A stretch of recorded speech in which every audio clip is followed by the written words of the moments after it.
तपाईलाई स्वागत छ हाम्रो यस युट्युब च्यानलमा। आजको भिडियोमा म ओभर थिङ्किङ अथवा धेरै सोच्नाले के हुन्छ भन्ने एउटा सानो कथा लिएर उपस्थित भइरहेको छु।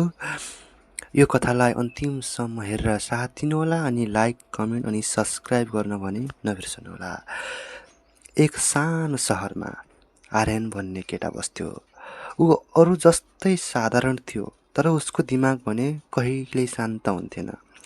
रात पर्नासाथ उसको शरीर थाक्थ्यो, तर उसको सोचाइ अझै जागिरहन्थ्यो। ओछ्यानमा पल्टिएर ऊ छततिर हेर्ने गर्थ्यो र मनमा एउटा कुरा बारम्बार घुमिरहन्थ्यो, मैले आज सही गरेँ कि गलत? भोलि के हुन्छ? मान्छेहरूले मेरो बारेमा के सोच्छन् होला? सुरुमा उसले यसलाई सामान्य ठान्यो, किनकि सबैले कहिलेकाहीँ यस्तो सोच्ने गर्छन् भन्ने उसलाई लाग्थ्यो। तर दिन बित्दै जाँदा त्यो सोचाइ उसको बानी जस्तै बन्यो। एक दिन स्कुलमा उसले शिक्षकले सोधेको प्रश्नको उत्तर दिन खोज्यो, तर अलि गल्ती भयो।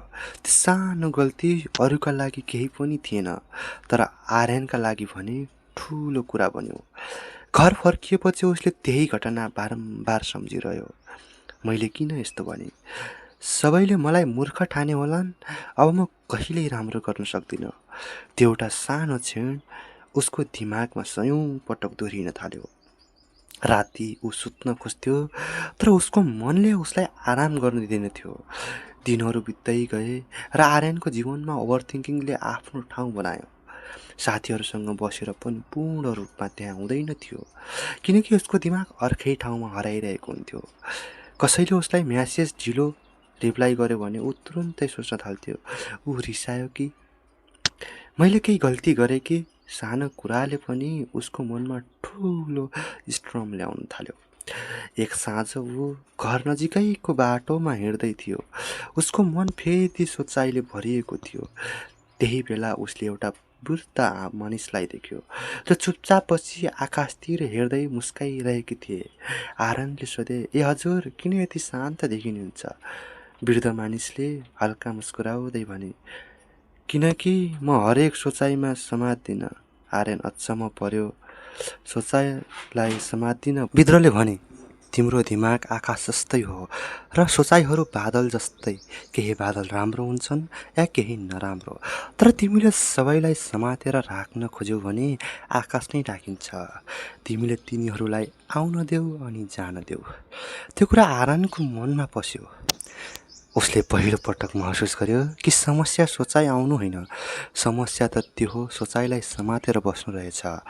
त्यसपछि उसले सानो अभ्यास सुरु गर्यो। जब उसको दिमागले फेरि के होला भनेर डर देखाउँथ्यो, उसले आफैलाई भन्थ्यो, ठिक छ, यो केवल सोचाइ होइन, वास्तविकता होइन। सुरुमा गाह्रो भयो।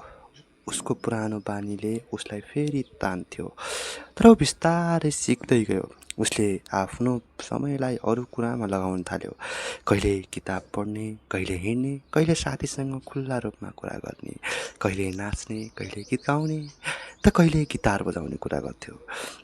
जब ऊ आफ्नो मनको कुराहरूलाई भन्थ्यो, उसको बोझ आधा जस्तो हुन्थ्यो। उसले लेख्ने बानी पनि बसाल्यो। राति सुत्नु अघि उसले दिनभरका सोचाइहरू कागजमा लेख्थ्यो र लेखेपछि उसलाई यस्तो लाग्थ्यो कि दिमाग अलिक खाली भयो। केही समयपछि आर्यनले एउटा ठुलो कुरा बुझ्यो, जीवनमा सबै कुरा नियन्त्रण गर्न सकिँदैन। केही कुरा आफ्नो हातमा हुन्छन्, केही कुरा हुँदैनन्।